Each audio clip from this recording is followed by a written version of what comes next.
And we're back. All right, video number 6. So we're going to be talking about Nessus Essentials.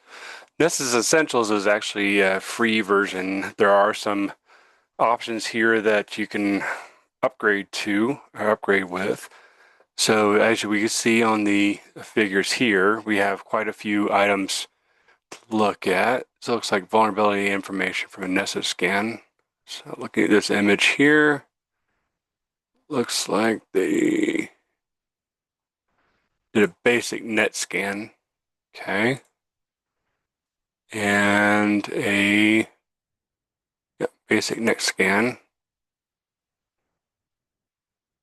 So we've already installed Nessus on this host machine here. So just be sure that you do it on your laptop, your desktop that you're using for your virtual machines. Don't do it on the virtual machine because it's just more of a headache and it can probably cause a lot more memory usage that you don't need to use. Now we do have each of the VMs operational right now, as you can see here. Each of them are just sitting there at the login screen. In this one, you don't have to have Kali logged in, so just leave that powered off and just run the 4 clients that we have to worry about. So without further ado, we'll move over to Nessus Essentials. So when you get this, you do have to register the product. I'm not going to go through the registration process, but it's quite annoying because you have to have outside internet access to download all the plugins to make sure that it's fully operational. So in this case, you want to make sure that this is the reason why you need to have it on your host machine. But for giggles, I just left it as admin for my login and password. Of course, I'm just not going to click on remember me. Now, I already created a folder ahead of time before this video's creation of ITSY-2341 over here.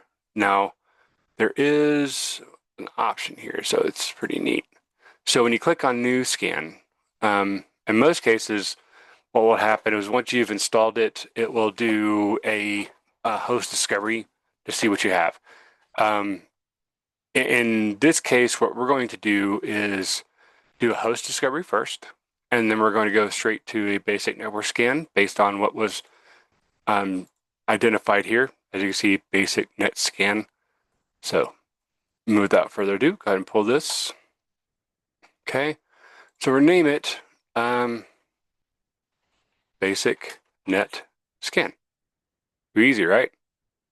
And our targets are going to be the 192.168.56.0/24 subnet. So let's make sure Namaka is on.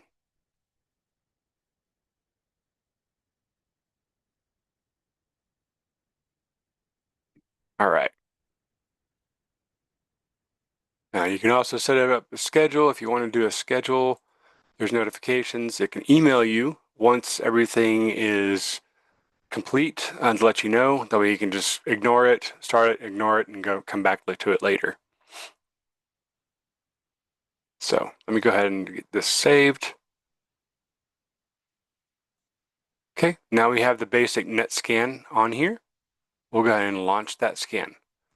Now, these take only a few minutes because, I mean, it's going through just and you can click on here to see. By the way, it will go through here. It'll check anything on the 56 subnet for us. As long as your systems are operational and are functioning, you should have no problem picking them up. So as you can see here, it's running pretty quick. Basic net scan. Now remember too, your .1 down here at the very bottom, that is your home computer. So we're in this case, what we're going to do once the scan has completed, we're going to remove that .56.1 and the .100 because we don't need those. What we want to know is just the .5, 104, 105, 106. So wait for the percentages to finish up here. And then we'll move on to the next. It's still running.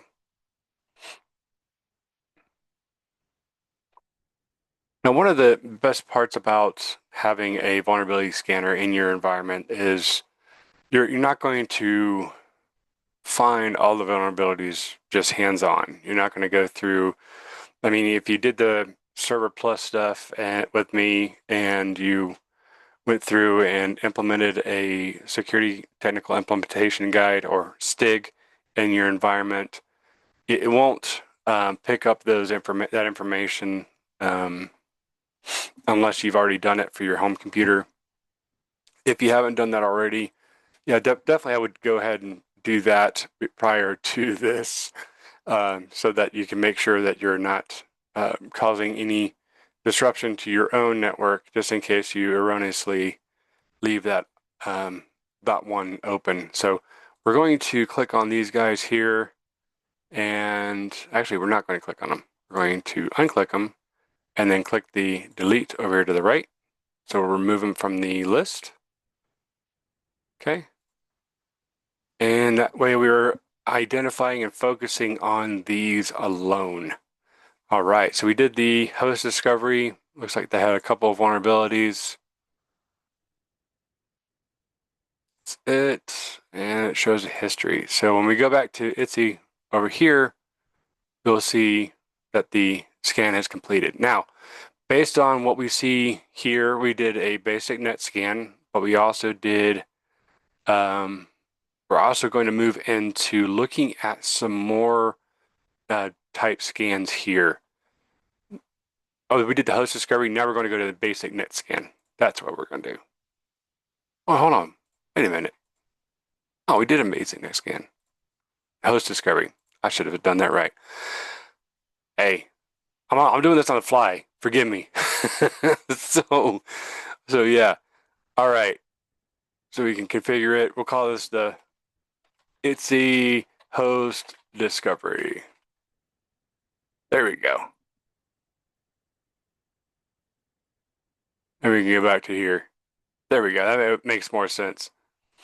All right, new scan. Basic network scan. The ITSY basic net scan. And we'll leave it in the folder. We're going to hit, let's see.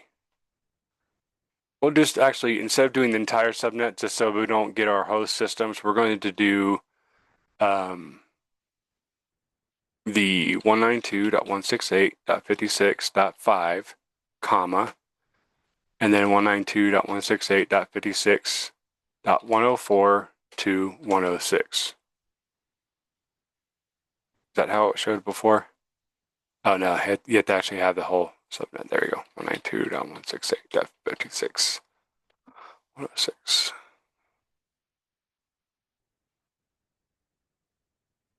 Okay, go back to our ITSY. Now we see vulnerability, basic net scan, on demand. Click launch. I like to watch them when they go through because I want to see and make sure that they're running out like they're supposed to. I would recommend doing that just in case you had a typo or something of that nature. See, popped up the hosts. And looks like it's going through and getting the information we need for the next step in this process. So the blue is info. Info is just for your information, as you can see over here to the left, to the right over here. Right now we're getting a bunch of information, and then we go from low, medium, high, and critical. Now, if it were me and I were managing this for somebody such as an organization, I would start with the criticals, obviously, work my way through the highs as much as possible, mediums, and be very selective on what you do on the mediums because sometimes it could break things. Then you have the lows. Those are very selective in most cases. But we want to get rid of these top three as much as we can. And as you can see, we got one on 104 up here. Now this is going to take a few minutes to actually get done. So what we're going to do is we're going to pause the video for now, and we're going to come back to it once it's complete. So I'm going to pause recording and come back when it's complete. All right, and looks like we just got finished. So looks like it took 12 minutes. Now, while I was waiting for this to finish scanning, I went ahead and put the IP information within my uh, er, um, virtual box here, so I know which IP addresses are who. So it looks like 104 has the 10. This one has, so 105, obviously from what I gathered here, that is the Windows 7 machine, so that makes sense. All right. And so based on what we see, so you have Metasploitable, 105 being Windows 7, and this is done without credentials. So let's move over to the vulnerabilities. All right, so we have a CVSS score of 10 for 2 of these. And let's see what we got. So we have some information on here. It tells us how to get what we need, and it tells us what to do to fix it. Okay. Some remediation actions. Okay. We can see server password. Nessus logged in using a password of password. Kind of like 1, 2, 3, 4, you know, it's on your luggage, that type of thing. All right, moving on. All right, so now with all this information, what do you do with it? Oh, check this out. By the way, this is something neat I didn't see before. While I was watching this scan, this is the first time I've seen mixed. So what mixed is, when you click on it, it has a bunch of them. So obviously you want to make sure that you take a look at these items because it could be crucial for you. So 105 has a couple of mixed. This is the Windows 7 unsupported OS. Windows Microsoft 7 Home. All right. And then go back to vulnerabilities. SMB. Told you I hate SMB. Uncredential check. SMB1 is available. This shows as info, which is interesting. And then you have a bunch of these other ones. Now, is this enough to be able to do some research on? Absolutely. Because now when you're looking at the server up here, Metasploitable has some good information on here you could use. But what I would recommend you doing is obviously researching, taking a look at these. And you'll see over here to the right, CVSS information, base score, and all other information here. Something I'm looking for, and I don't see it. So it doesn't have the CVE information on here. And so what we're going to do, we're going to go back to the host and go back to our folder. And we're going to create a new scan. So this is done without credentials. Now we're going to do one with credentials. If you followed along in the last video, I kind of alluded to the fact that there's a password hidden somewhere. So you might want to take a look at video 5 before performing this next step. But I just want to make sure that you're fully aware that the password capabilities are there. So we're going to move from the basic network scan, we're going to move to a, let's see which one we're going to go to. Stop doing that. We can do web application tests if we want to on the Metasploitable. But we're going to go to credential patch audit because this is essential for what we need to do in the next step of your capstone. So we're going to do a ITSY credential patch. And Okay, and we're going to do the same thing as we did before. So we're going to do the 192.168.56.5, comma, 192.168.56.104 to 192.168.56.106. There we go. I'm going to save that first. Oh, that's weird. Oh, got to click the plugins. All right, I haven't got to that part yet. Just wanted to save it ahead of time. That's what I get for trying to do something crazy. Common ports. We could do all ports if we wanted to, but we don't need to. Credentials provided, only use credentials provided by user. Okay, under the assessment, we're going to put in our, check our Windows stuff, SAM registry. Okay, malware. We don't want to scan for malware. We don't need that right now. Okay. I don't have an Oracle database. In advance. Okay, now we're going to move over to the credential tab. Host. For Windows, authentication is password. So for anything with a domain, because we have two, actually we're going to have to do set up different ones for these. So let's move back here. Since the Windows Home is not on a domain and the Windows 10 host and the server are, we're going to pull 1.56.5 and 106. So 106, because these two are on domains.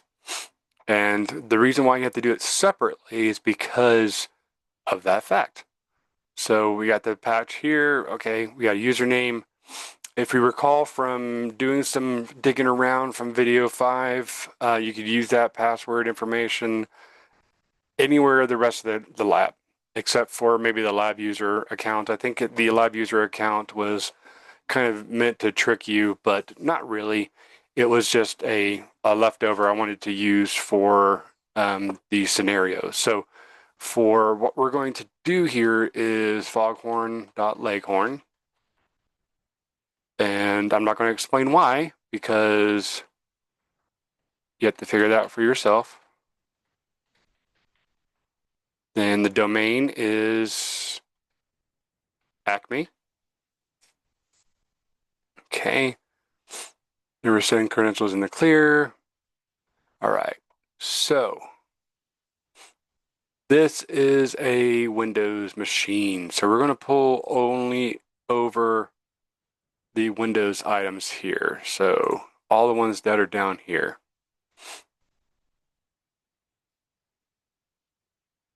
All right. So it's going to look for those. Good deal. All right, click save. Save successfully. Okay. And just to make sure I do it right, we're going to go back in here, configure this domain so that we have a very easy way to see the ones that are domain ones.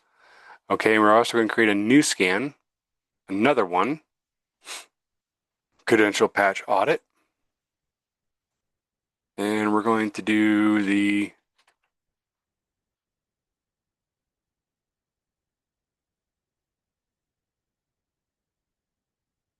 no domain.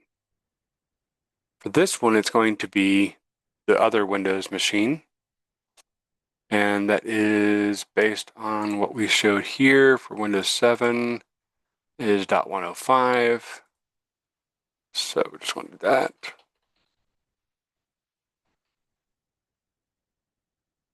Okay, go to credentials, click Windows. We know the username and Again, don't need to put a domain.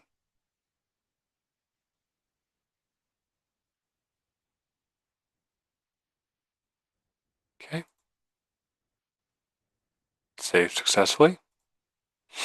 All right, because we want to go ahead and just test it out to see if it works with the credentials that we provided, we're going to launch the Windows 7 one to see how long it's going to take. Hopefully it will work.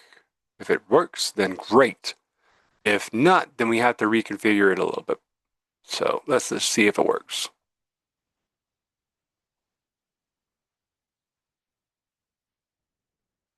And looks like it found the host.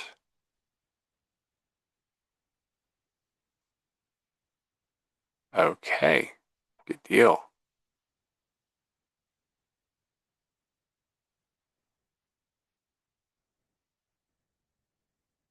All right, see if it populates any more before we pause the video to let it scan. And you can run multiple scans at the same time. I just choose not to for this purpose so I can explain what you're going to see and go through the process of seeing the difference between an uncredentialed scan, which is what you do with a basic next scan, and with what you're doing here with a credential scan, basically giving it the keys to the kingdom to be able to say, here we are, get as much information as you can. All right, looks like we grabbed our first mixed vulnerability here. Sweet. So now we're getting some information. So sweet. I'm going ahead and kick off the other scan as well. So it looks like that may work for now. You can run, like I said, multiple scans at the same time. It does take longer. So when I pause the recording here, it's going to move into a state where I just want to make sure that everything's done before we move to the next step. Because at this point, we're going to just wait it out because it could take at least, oh, looks like Windows 7 is almost done. Multiple issues. My goodness. But good deal. All right, guys. I'm going to go ahead and pause the video, let the other ones finish scanning, and then we'll come back to the video and get moving on again, okay? Oh, like I said, that Windows 7 host already done. So good deal. Back here in a moment. All right, and we're done. So I have what you see on screen is the actual scan for the domain ones. I was testing it out to make sure it was working. Looks like it did really well. So as you saw from earlier, we have some for the Windows 7 unsupported OS, and then we have some CVEs. Take note of these CVEs, okay? Write these down for your systems to make sure that you have it written down for later because you'll need those. All right, so going back to the domain one, you're going to have a lot more here. All right, so vulnerabilities. All right, so we've got tons of info and a bunch of mixed. So we're going to have to click on each of the mixed ones so you can see. You can see over here, 18 are in here. Whew, quite a bit. So it looks like it hasn't been patched in a while. That's essentially what we're saying here. So you see the KB and you see Windows 10 versions. This is the Windows 10 host, obviously, this client that we're talking about. That's domain joined. Then we're going to go to, let's see, the next one, security.net. They could be either one of the devices on here. So .NET is definitely highly vulnerable. It's almost as bad as Flash was back in the day. If you remember the W Flash. Let's see, go back to vulnerabilities. Okay, Windows 10. That's interesting. It had Windows 10 version stuff, but it said Windows Server 2019. That's weird. Anyway, all right. So Microsoft Windows 10 1809, multiple issues, patch updates for the Windows 10 host, definitely, and also security updates for Windows Server 2019. So Hasn't been patched in quite some time. So let's see if we can find some other items here.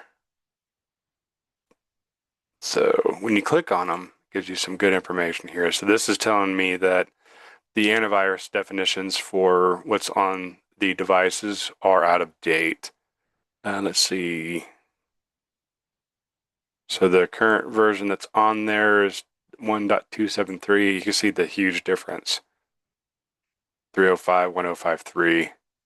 So yeah, you can see, and this is on that host 105.5, so that's on the server. Definitely want to keep your antivirus stuff up to date. Here's some good ones.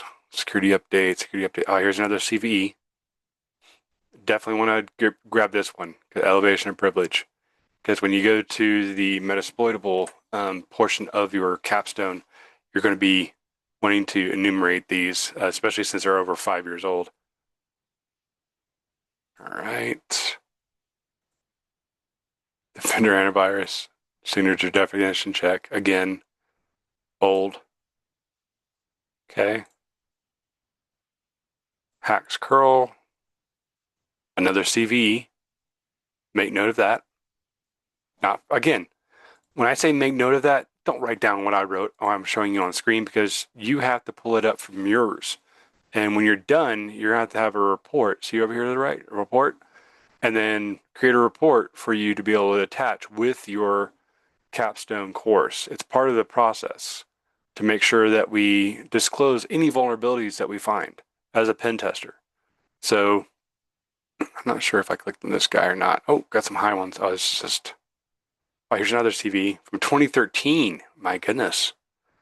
Definitely want to take a look at that one, especially if it's been around that long, 12 years old. All right, so now we've done the credential check. Now, I would highly recommend doing some more scans on this. What we've done so far is enough to pad the report enough to explain to an organization, hey, you really need to fix things. Now, when it comes to the rest of the items here, nowadays you want to find different AI in the environment or any type of machine learning things. You'll also want to do some of the web application tests, like I said, that, onto the Metasploitable and provide that to the organization. Essentially, in a nutshell, you're going to want to have to do this. And I said that kind of awkwardly. You're going to need to do this for the organization that you're doing penetration testing for, because you are to disclose anything associated with pursuing best practice and security requirements to protect the organization. So as many types of scans that you can perform here, do them and provide the report. Now let's go ahead and do a quick report so you can see what it looks like. Oops, I don't want to create a new scan. So we want to go to the old scan. I'm going to pull the Windows 7 host, okay? So we're going to do a report. And you could do HTML or CSV. HTML is actually pretty. It looks nice when you do it. So let's see. Complete list of vulnerabilities. Let's just go with that one, the top one on the list. It's going to generate. It's going to download. When you click on that guy, this is what it's going to look like. All right. It's a one-stop shop. It will show you all the vulnerabilities that are associated with that. It actually makes it look really pretty and easier to see. As you can see down here on the bottom left, it will do, it shows the vulnerabilities by host. Okay, good deal. So yeah, the CSV is all right. However, it's not as pretty. It's not as colorful. And you could also do a print screen or a print of this and print it to a PDF to attach it to your report that you're going to send to Acme. So definitely want to do that. Make sure you do that as part of your process. So yeah, that's it. Nessus Essentials in a nutshell. So next steps is actually going to take those CVEs and we're going to go and start looking at those. This is going to be in video 7 to making sure that we have the information all aligned. We grab some of these CVE items that we've notated here today and see what we can find out about those CVEs, how to actually exploit those CVEs, and provide that information to the organization so that they understand how easily that a hacker that's nefarious type of hacker can actually get into the system or to the organization to cause chaos, because we're all agents of chaos as hackers. You know this. All right. Anyway, that's it for this video. Thank you so much for joining. God bless. You have a wonderful day, and I appreciate your time. Thank you.